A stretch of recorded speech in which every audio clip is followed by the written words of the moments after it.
October 25, 1944, 6 a.m., Leyte Gulf, Philippines.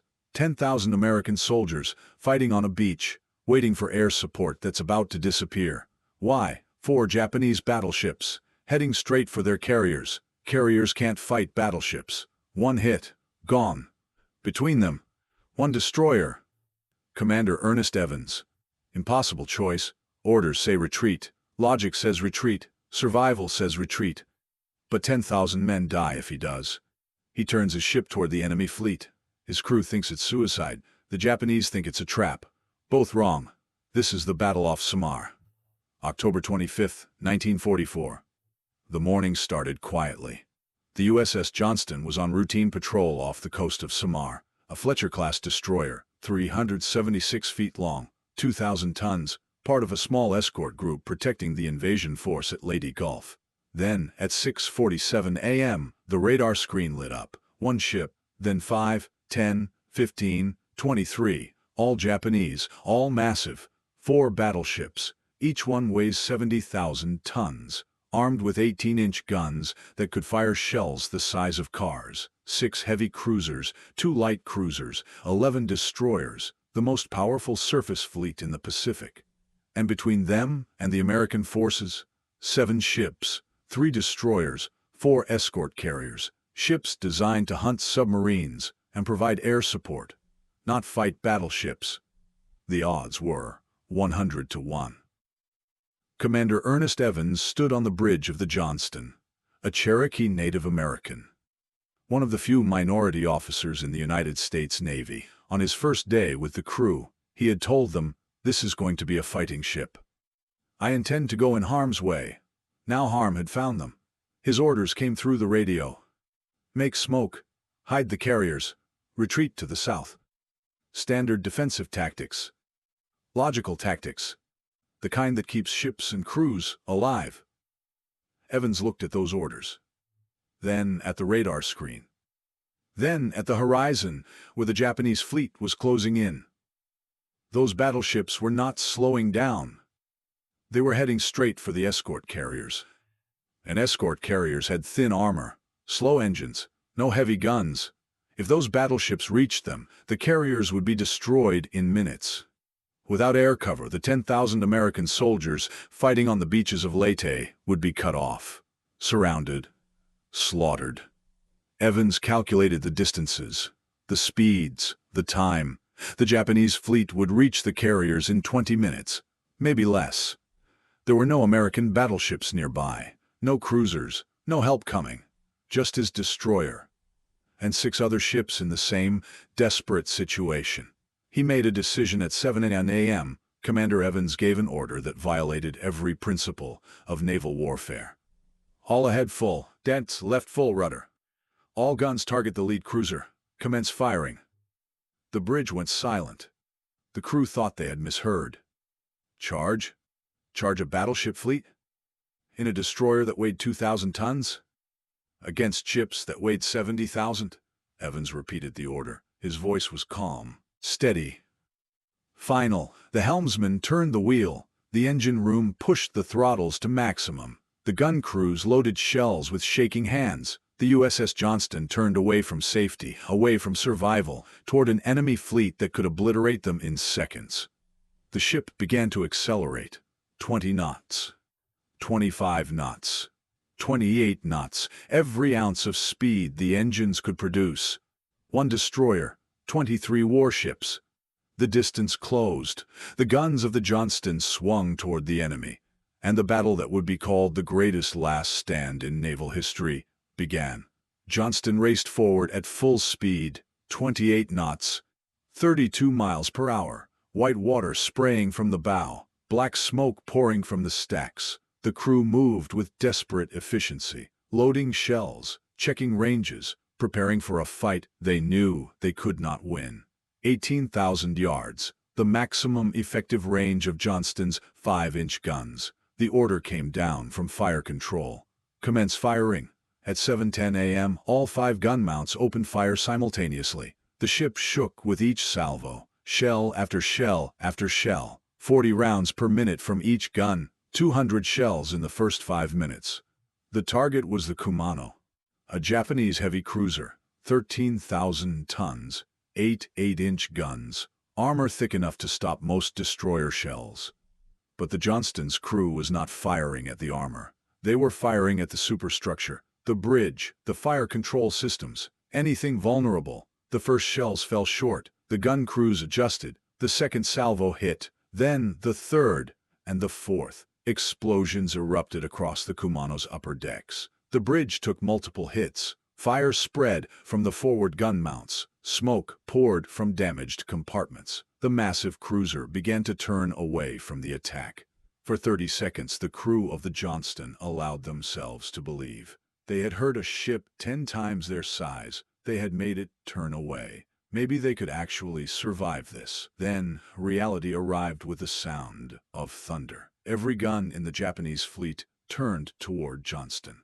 14-inch guns, 16-inch guns, 18-inch guns mounted on battleships the size of city blocks. All of them aimed at one destroyer.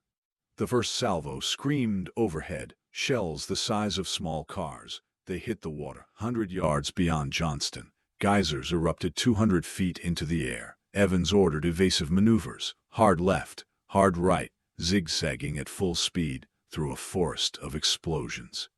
The Japanese gunners adjusted their aim. Closer, closer. One shell landed 10 feet from the hull. The concussion wave lifted the stern out of the water.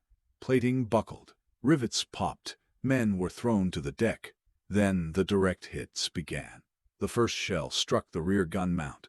5-inch armor plate shredded like paper. The gun crew was killed instantly. The mount exploded. Flames shot 50 feet into the air. A second shell penetrated the engine room. Superheated steam erupted. Men screamed.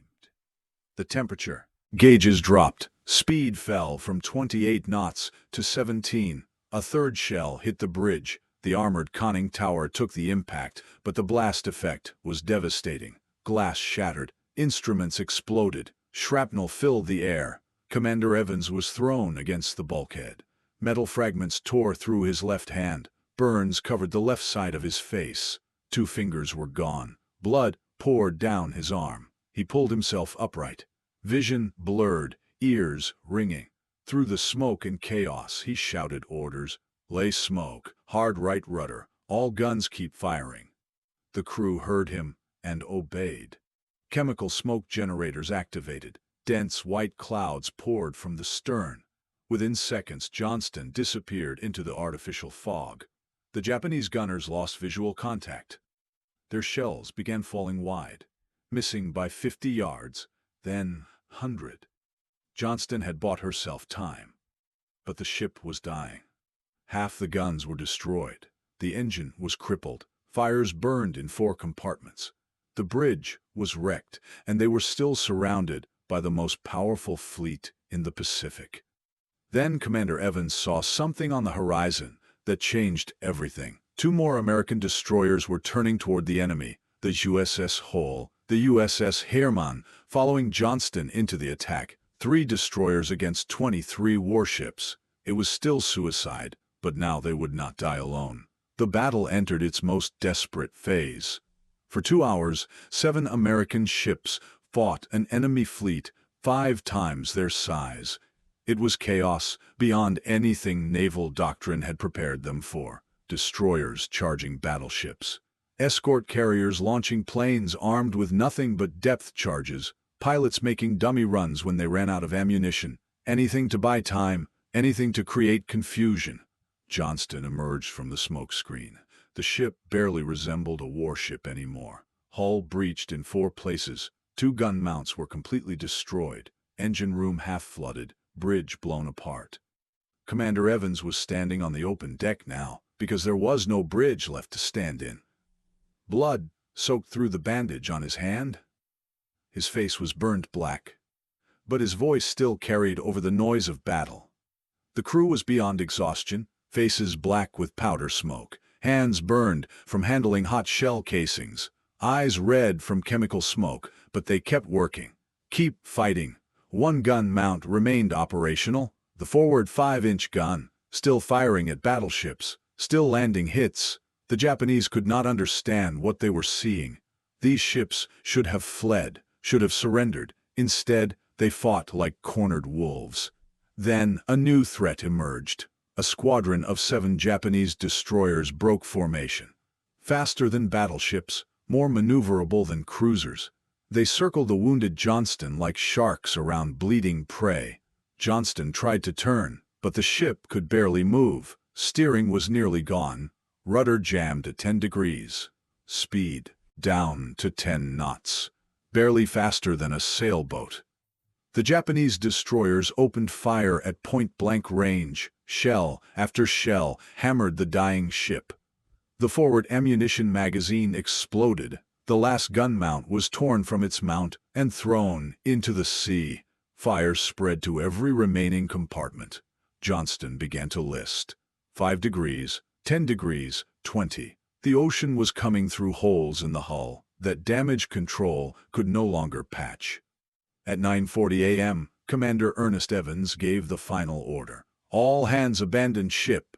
Men jumped into the oil-covered water. Some swam toward floating debris.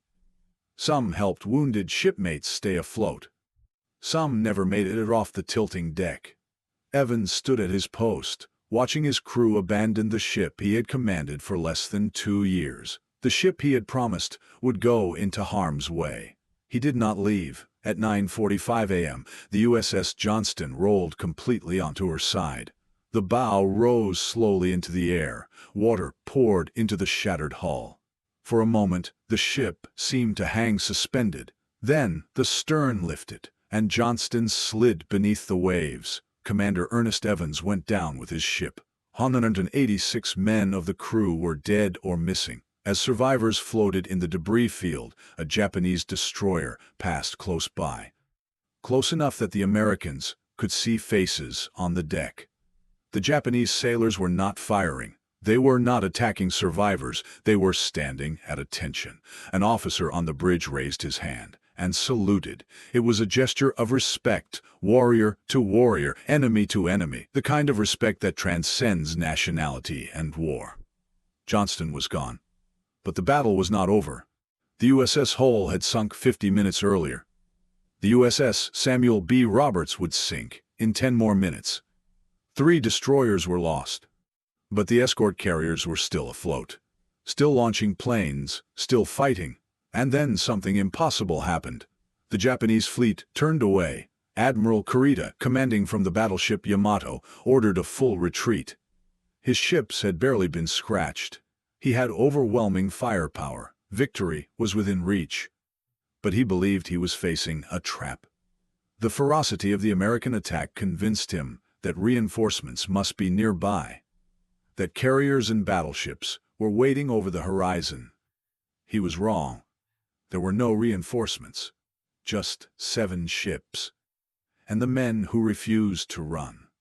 On the beaches of Leyte, 10,000 American soldiers continued fighting. They never knew how close they came to being cut off and destroyed.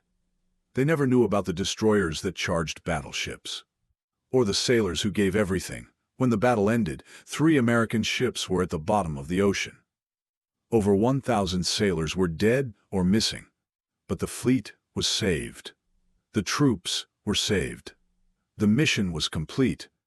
When the first reports reached Admiral Halsey's headquarters, staff officers thought there had been a mistake in the transmission. Destroyers attacking battleships? Escort carriers surviving 18-inch shells for 2 hours? It seemed impossible. But as more reports arrived, from more survivors, from more ships, the story was confirmed. 7 ships had held off 23, and somehow, most of them had survived. Commander Ernest Evans was awarded the Medal of Honor, posthumously. The citation read that he had distinguished himself by conspicuous gallantry and intrepidity at the risk of his life above and beyond the call of duty. His body was never recovered from the waters off Samar. He remains on eternal patrol with his ship, 200 meters below the surface of the Pacific Ocean. The crew of the Johnston received more than 60 individual decorations. Purple Hearts, Silver Stars, Navy Crosses. The other ships in the engagement were similarly honored. The USS Hull, the USS Hermann, the USS Samuel B. Roberts. Ships that naval historians would study for decades, trying to understand how they survived. How they won. Because they did win. Not by destroying the enemy, not by sinking battleships, but by accomplishing the mission. The escort carriers survived. The invasion force at Leyte Gulf was protected. The 10,000 American soldiers on the beach continued fighting. They never knew how close they came to being cut off and destroyed. They never knew about the destroyer commander who chose to charge a battleship fleet, or the crews who followed him into impossible odds.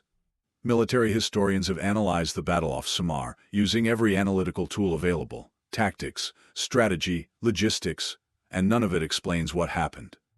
By every measure, the American ships should have been annihilated in the first 15 minutes. The Japanese had every advantage: numbers, firepower, armor, speed, training, but they did not have what the American crews had: desperation, courage, and a willingness to die for the men counting on them. 2.5 hours. That was how long the destroyers held the Japanese fleet. 2.5 hours that saved thousands of lives. 2.5 hours that changed the course of the battle for Leyte Gulf, and possibly changed the course of the entire Pacific campaign. The United States Navy does not forget. In 2021, a new destroyer was commissioned, DDG-175, USS Johnston. At the ceremony, 3 survivors from the original Johnston were present. Men in their late 90s. The youngest was 96. They spoke briefly about their ship, about their commander, about October 25, 1944. One of them said something that stayed with everyone in attendance. "We were not heroes. We were just sailors doing our job. The heroes are the ones who did not come home." In 2019, a deep-sea research team located the wreck of the USS Johnston. 200 meters down, the deepest shipwreck ever discovered, deeper than the Titanic. The ship rests on its side, bow pointed toward the surface as if still charging toward the enemy. Parts of the hull are intact. The forward gun mount is still in place. Personal items are scattered across the debris field. The site is now a protected war grave. No salvage is permitted, no disturbance, just remembrance. The battle off Samar is barely mentioned in most World War II history books. A footnote in the larger Battle of Leyte Gulf. No Hollywood movie has been made, no major documentary. The famous battles get the attention: D-Day, Midway, Iwo Jima. But on October 25, 1944, something just as remarkable occurred. 7 ships faced impossible odds. And through courage, sacrifice, and sheer refusal to surrender, they won. Commander Ernest Evans made a choice that morning, between following orders and following conscience, between survival and sacrifice, between running and fighting. He chose to fight. His crew followed him into a battle they could not win, against an enemy they could not defeat, for soldiers they would never meet. That is the definition of heroism, not the absence of fear, but the refusal to let fear decide. Somewhere in the Pacific, 200 meters below the surface, the USS Johnston rests, still on watch, still protecting the fleet. And the 186 men who gave their lives that day remain with their ship, forever young, forever on patrol, forever remembered by a grateful nation, in memory of Commander Ernest E. Evans and the crew of USS Johnston. October 25, 1944. The day 7 ships changed history.